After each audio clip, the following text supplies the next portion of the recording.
ಇನ್ನು ಜಿಟಿಡಿ ಮಾತಿಗೆ ಸಚಿವ ಜಮೀರ್ ಅಹಮದ್ ಖಾನ್ ಅವರು ಕೂಡ ಇವತ್ತು ಅದನ್ನ ಡಿಫೆಂಡ್ ಮಾಡ್ಕೊಂಡಿದ್ದಾರೆ. ಇದೆಲ್ಲದಕ್ಕಿಂತ ಮುನ್ನ ಮೈಸೂರು ದಸರಾ ಉದ್ಘಾಟನಾ ಸಮಾರಂಭದಲ್ಲಿ ಜೆಡಿಎಸ್ ಶಾಸಕ ಜಿಟಿ ದೇವೇಗೌಡ ಸಿಎಂ ಸಿದ್ದರಾಮಯ್ಯ ಪರ ಬ್ಯಾಟ್ ಬೀಸಿದ್ರು. ನೀವು ಇದನ್ನು ನೋಡಿದ್ರಿ ಇಲ್ಲಿ ತನಕ. ಸೊ ಕುಮಾರಸ್ವಾಮಿ ಅವರು ಇಷ್ಟು ದಿನ ಆಡ್ತಾ ಇದ್ದಂತ ಮಾತುಗಳಿಗೆ ಅವರದ್ದೇ ಪಕ್ಷದ ಶಾಸಕ ಹೀಗೆ ತದ್ವಿರುದ್ಧವಾಗಿ ಮಾತನಾಡಿರುವಂತದ್ದು ಕೇಂದ್ರ ಸಚಿವ ಕುಮಾರಸ್ವಾಮಿ ಸೇರಿ ಜೆಡಿಎಸ್ ಪಕ್ಷಕ್ಕೂ ಕೂಡ ಇರುಸು ಮುರುಸು ತಂದಿದೆ. ಇತ್ತ ಸಿಎಂ ರಾಜೀನಾಮೆ ವಿಚಾರವಾಗಿ ಬಿಜೆಪಿಯಲ್ಲೂ ಕೂಡ ಭಿನ್ನರಾಗ ಕೇಳಿಬರ್ತಾ ಇದೆ. ಸಿದ್ದರಾಮಯ್ಯ ವಿರುದ್ಧ ಎಚ್ಡಿಕೆ ಸಾಲು ಸಾಲು ವಾಗ್ದಾಳಿ. ಕರ್ನಾಟಕದಲ್ಲಿ ಸರ್ಕಾರ ಇದೆ ಅಂತೀರಾ? ಎಲ್ಲಿದೆ ಸರ್ಕಾರ? ದರೋಡೆಕೋರರ ಸರ್ಕಾರ ಇದು. ಇಲ್ಲಿ ನಾನು ರಾಜೀನಾಮೆ ಕೇಳಲಿಲ್ಲ, ನೈತಿಕತೆ ಇಲ್ಲ ಅದಕ್ಕೆ ಕೇಳಲಿಲ್ಲ ಅಂತಲ್ಲಪ್ಪ, ನೈತಿಕತೆ ಇಟ್ಕೊಂಡಿದ್ದೀನಿ. ಭಗವಂತ ಇನ್ನೂ ಆಯುಷ್ ಕೊಟ್ಟಿದ್ದಾನೆ ನನಗೆ, ಉಳಿಸವನೆ. ಕುಮಾರಸ್ವಾಮಿ ರಾಜೀನಾಮೆ ಇನ್ನೂ ಯಾಕೆ ಕೊಡಲಿಲ್ಲ? ನಿಮ್ಮ ಖುಷಿಗೆ ನಾನು ರಾಜೀನಾಮೆ ಕೊಡಲ್ಲ? ನಿಮ್ಮ ಖುಷಿ ಪಡ್ಸಕ್ಕೆ ನಾನು ರಾಜೀನಾಮೆ ಕೊಡೋಕ್ಕಾಯ್ತದ? ಯಾವಾಗ ಕೊಡಬೇಕು? ನಾನು ತಪ್ಪು ಮಾಡಿದರೆ ನಿಮ್ ಯಾರ ಕೈಲಿ ಹೇಳಿಸ್ಕೊಳ್ಳಲ್ಲ. ನಾನೇ ರಾಜೀನಾಮೆ ಕೊಟ್ಟು ಹೊರಗಡೆ ಬರ್ತೀನಿ. ಅಯ್ಯೋ ನನ್ನ ಗಂಡ ನನ್ನ ಜೀವನದಲ್ಲಿ 30 ವರ್ಷದಲ್ಲಿ ನಾನು ಮದುವೆಯಾಗಿ ಎಂದೂ ಸಹ ಒಂದು ತಪ್ಪು ಮಾಡಿರಲಿಲ್ಲ.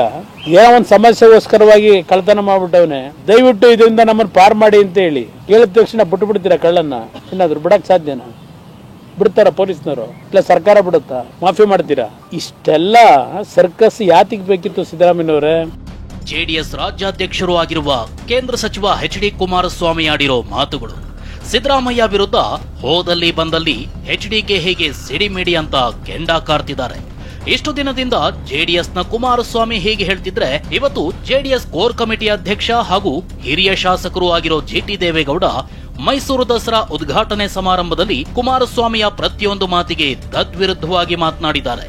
ರಾಜಕಾರಣಿಗಳು ಯಾವತ್ತು ಮೈನ್ಸು ರಿಯಲ್ ಎಸ್ಟೇಟ್ ಪ್ರವೇಶ ಮಾಡ್ತೋ ಆ ದಾಳಿಲೂ ಸಿದ್ದರಾಮಯ್ಯ ಉಳಿದವರು ಅಂದ್ರೆ ಒಂದು ದೊಡ್ಡ ಆಶ್ಚರ್ಯ. ಸಿದ್ದರಾಮಯ್ಯನವ್ರ ಬಗ್ಗೆ ನನಗೆ ಗೊತ್ತಿರೋದ್ರಿಂದ ಮಾತಾಡ್ತೀನಿ. ಚಾಮುಂಡೇಶ್ವರಿ ಸನ್ನಿಧಿಯಲ್ಲಿ ಕುಟುಂಬ ನೋಡಿದವರಲ್ಲ, ಮಗನೂ ನೋಡಿದವರಲ್ಲ, ಹೆಂಡತಿನೂ ನೋಡಿದವರಲ್ಲ. ನಮ್ಗೆ ಗೊತ್ತಿದೆ ಚೆನ್ನಾಗಿ. ಎಲ್ಲ ಗಾಜಿನ ಮೇಲೆ ಕೂತಿದ್ದಾರೆ. FIR ಬಿತ್ತು ಅಂದ್ರೆ ಯಾರು ಇರುವಂಗೇ ಇಲ್ಲ. ಬಿಜೆಪಿ ಅಶೋಕ್ ಅವರು ಇರುವಂಗಿಲ್ಲ, ಜನತಾದಳ ಇರುವಂಗಿಲ್ಲ, ಕಾಂಗ್ರೆಸ್ ಇರುವಂಗಿಲ್ಲ. FIR ಬಿದ್ದಟ್ಟಿಗೆ ರಾಜೀನಾಮೆ ಕೊಡಬೇಕು ಅಂದ್ರೆ ಇನ್ವೆಸ್ಟಿಗೇಷನ್ ಮಾಡಿದ್ರೆ ಯಾವ್ದಾದ್ರು ಕಾನೂನಲ್ಲಿ ಇವ್ ಜೈಲಿಗೆ ಹಾಕು ಅಂತ ಹೇಳಿದ್ಯಾ? ಇಲ್ಲಿ ಯಾರು ರಾಜೀನಾಮೆ ಕೊಡು ಅಂತ ಹೇಳಿದ್ಯಾ ಕೋರ್ಟು? ಇಲ್ಲ ರಾಜ್ಯಪಾಲರು ಹೇಳಿದಾರ? ಇಲ್ಲ ಜೈಲಿಗೆ ಹಾಕಿ ಅಂತ ಹೇಳಿದಾರ? ಬೇರೆ ಕೆಲಸ ಇಲ್ವ ಮಾಡ್ಲಿಕ್ಕೆ? ಅಭಿವೃದ್ಧಿ ಕೆಲಸಗಳು ಈ ರಾಷ್ಟ್ರ ಕೇಂದ್ರ ರಾಜ್ಯದವ್ರಿಗೆ ಮಂತ್ರಿಗಳಾದ್ಮೇಲೆ ಈ ರಾಜ್ಯದ ನಾಡಿನಲ್ಲಿ ಗೌರವಯುತವ ನಮ್ಗೆ ಎಷ್ಟು ಗೌರವ ಇದೆ, ಎಷ್ಟು ಜವಾಬ್ದಾರಿ ಇದೆ ಅನ್ನೋದನ್ನೇ ಅರ್ಥಗಳದೆ ಈ ರೀತಿ ಪ್ರತಿನಿತ್ಯ ಅವ್ರು ಒಳ್ಳೆ ಕೆಲಸಗಳನ್ನೆಲ್ಲ ಬದಿಗೊತ್ತಿ ಮಾಡ್ಬಿಟ್ಟಿದ್ದಾರೆ. ರಾಜೀನಾಮೆ ಕೊಟ್ಬಿಡಿ, ರಾಜೀನಾಮೆಯ ನಿಂತ್ಕೊಳ್ಳಿ ಎಲ್ಲರೂ ವಿಧಾನಸೌಧ ಮುಂದೆ. ಯಾರ್ಯಾರಿಗೆ FIR ಆಗಿದೆ ಎಲ್ಲರೂ ಕೊಡಿ, ಎಲ್ಲರೂ ತಾಕತ್ತಿದ್ರೆ. ಏನ್ರಿ ಅದು ಬಿಟ್ಟು ಕಾನೂನು ಪ್ರಕಾರ ಏನ್ ಬರುತ್ತೆ? ನ್ಯಾಯಾಲಯ ಇದೆ, ತೀರ್ಪುಗಳು ಕೊಡ್ತವೆ, ಅದ್ರ ಪ್ರಕಾರ ಎಲ್ಲರೂ ಗೌರವ ಕೊಡ್ಬೇಕು, ನಡೀತಾರೆ. ಅಭಿವೃದ್ಧಿ ಮಾಡಿ ಕೇಂದ್ರದಿಂದ ಏನ್ ತರಬೇಕು, ರಾಜ್ಯದಿಂದ ಏನ್ ಮಾಡಬೇಕು, ಉಪಮುಖ್ಯಮಂತ್ರಿಗಳು, ಮುಖ್ಯಮಂತ್ರಿಗಳು, ಸರ್ಕಾರ ಎಲ್ಲ ಇದ್ದೀರಿ. ಇಷ್ಟೇ ಅಲ್ಲ, ಇದೇ ದಸರಾ ಸಮಾರಂಭದಲ್ಲೇ ಸಿಎಂ ಸಿದ್ದರಾಮಯ್ಯ ಮುಂದೆಯೇ ಎಚ್ಡಿಕೆ ರಾಜೀನಾಮೆ ಕೊಡ್ತಾರಾ ಅಂತ ಪ್ರಶ್ನೆ ಮಾಡಿದ್ರು. ಇದಕ್ಕೆ ತಿರುಗೇಟು ಕೊಟ್ಟ ಎಚ್ಡಿ ಕುಮಾರಸ್ವಾಮಿ, FIR ಆದ್ಮೇಲೆ ಯಾರ ರಾಜೀನಾಮೆಯನ್ನು ನಾನು ಕೇಳಿಲ್ಲ, ಸಿದ್ದರಾಮಯ್ಯ ಇತ್ತೀಚಿನ ನಡವಳಿಕೆಯಿಂದ ನಾನು ಹೇಳಿದ್ದೇನೆ ಅಂತ ಸಮರ್ಥಿಸಿಕೊಂಡ್ರು. ಕುಮಾರಸ್ವಾಮಿ 2 ಲಕ್ಷ ಕೋಟಿ ಕೊಡ್ತಾರ? ಕೊಡಕ್ಕಾಗ್ತದ? ಕೊಡಿ ಅಂತಾರೆ. ಸಿದ್ದರಾಮಯ್ಯನವರು 136 ಜನ DK ಗೆದ್ದಿದ್ದಾರೆ. ಆ ರಾಜೀನಾಮೆ ಕೊಟ್ಬಿಡಿ ರಾಜೀನಾಮೆ ಕೊಡ್ಬೇಕಾ? ತೋರ್ಸ್ಬಿಡಪ್ಪ ಯಾವ ಕಾನೂನು ನೋಡುವ. ಅದ್ಯಾವ ಕಾನೂನು ರಾಜೀನಾಮೆ ಕೊಡು ಅಂತ ಹೇಳದೆ?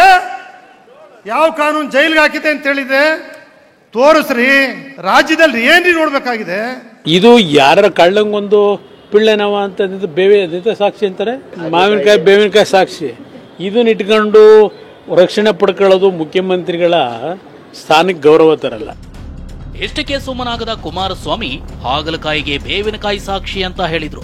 ಈ ಬಗ್ಗೆ TV9 ನಲ್ಲಿ ಪ್ರತಿಕ್ರಿಯೆ ನೀಡಿದ ಜಿಟಿಡಿ, ಕುಮಾರಸ್ವಾಮಿಗೆ ನನ್ನ ಅರ್ಥ ಮಾಡಿಕೊಳ್ಳಲು ಆಗಿಲ್ಲ ಅಂತ ಟಕ್ಕರ್ ಕೊಟ್ರು. ಇದು ಯಾರ ಕಳ್ಳಂಗೊಂದು ಪಿಳ್ಳೆನವ ಅಂತ ಬೇವೆ ಸಾಕ್ಷಿ ಅಂತಾರೆ. ಮಾವಿನಕಾಯಿ ಬೇವಿನಕಾಯಿ ಸಾಕ್ಷಿ. ಇದನ್ನ ಇಟ್ಕೊಂಡು ರಕ್ಷಣೆ ಪಡ್ಕೊಳ್ಳೋದು ಮುಖ್ಯಮಂತ್ರಿಗಳ ಸ್ಥಾನಕ್ಕೆ ಗೌರವ ತರಲ್ಲ. ತಪ್ಪೇನಿದೆ? ತೊಂದರೆ ಇಲ್ಲ, ಕೊಡ್ಲಿ ಬನ್ನಿ. ಅವ್ರ ತೊಂದರೆಗೆ ಸಿಗಾಕಬಾರದು ಅಂತ ಹೇಳಿರ್ಬೇಕು. ನಾನು FIR ಆಧಾರೆಲ್ಲ ರಾಜೀನಾಮೆ ಕೊಡಬೇಕು ಅಂತ ಕೇಳಲ್ಲ. ನಾನು ಎಂದಕ್ಕೆ ನಾನು ಸಿದ್ದರಾಮಯ್ಯರಿಗೆ ಏನು ಹೇಳಿದ್ದೀನಿ? ನಾನು ರಾಜೀನಾಮೆ ಕೊಡಿ ಅಂತ ನಾನು ಸಿದ್ದರಾಮಯ್ಯರು ಕೇಳಲ್ಲ ಅಂತ ಹೇಳಿದ್ದೆ. ಎಷ್ಟು ಸಲ ಹೇಳಿದೆ? ಈಗ ಅವ್ರು ನಡ್ಕೋತಾರ ಈ ರೀತಿಗೆ ನಾವು ಡಿಮ್ಯಾಂಡ್ ಮಾಡಿದ್ದೀವಿ. ಹಾಗಲಕಾಯಿ ಕೈ ಬೇವಿನಕಾಯಿ ಕೈ, ಬಟ್ ನನಗೆ ಅದು ಅರ್ಥ ಆಗಲಿಲ್ಲ. ಕುಮಾರಸ್ವಾಮಿ ಅವ್ರಿಗೆ ಜಿ ಟಿ ದೇವೇಗೌಡನ ಅರ್ಥ ಮಾಡ್ಕೊಳಕ್ಕೆ ಸಾಧ್ಯವೇ ಇಲ್ಲ. 18 ವರ್ಷ ಸಿದ್ದರಾಮಯ್ಯನಿಗೆ ಒಂದು ಲೆಟರ್ ಕೊಟ್ಟಿಲ್ಲ. ಮುಖ್ಯಮಂತ್ರಿಯಾಗಿ ಅವ್ರ ಹತ್ರ ಒಂದೇ ಒಂದು ವೈಯಕ್ತಿಕ ಹೋಗಿಲ್ಲ. ಯಾರೋ 3 ತಾವು ಇರ್ತಾರೆ, ಅವ್ರು ಮಾತ್ರ ಇವ್ರಿಗೆ ಶಿಷ್ಯರಾಗ್ತಾರೆ. ಈಗಲೂ ಹಿಂಗೆ ಹೇಳ್ತೀನಿ, ನನ್ನನ್ನು ಅವ್ರು ಇನ್ನೊಬ್ಬರಿಗೆ ಹೋಲಿಕೆ ಮಾಡೋಕ್ಕೆ ಸಾಧ್ಯ ಇಲ್ಲ. ಸಿಎಂ ರಾಜೀನಾಮೆ ವಿಚಾರವಾಗಿ ಬಿಜೆಪಿಯಲ್ಲೂ ಭಿನ್ನರಾಗ. ಇದು ಜೆಡಿಎಸ್ ಕತೆ. ಇವತ್ತು ಜಿಟಿ ದೇವೇಗೌಡ ನಾಡದೇವತೆ ಚಾಮುಂಡಿ ಸನ್ನಿಧಿಯಲ್ಲಿ ಆಡಿದಂತ ಮಾತು ಜೆಡಿಎಸ್ ಪಕ್ಷಕ್ಕೆ ಕಸಿಬಿಸಿ ತಂದಿದೆ. ಇನ್ನೊಂದು ಕಡೆ ಕೇಂದ್ರದಲ್ಲಿ ಸಚಿವರಾಗಿರೋದ್ರಿಂದ ಎನ್ಡಿಎ ಒಕ್ಕೂಟಕ್ಕೂ ಮುಜುಗರ ತಂದಿದೆ.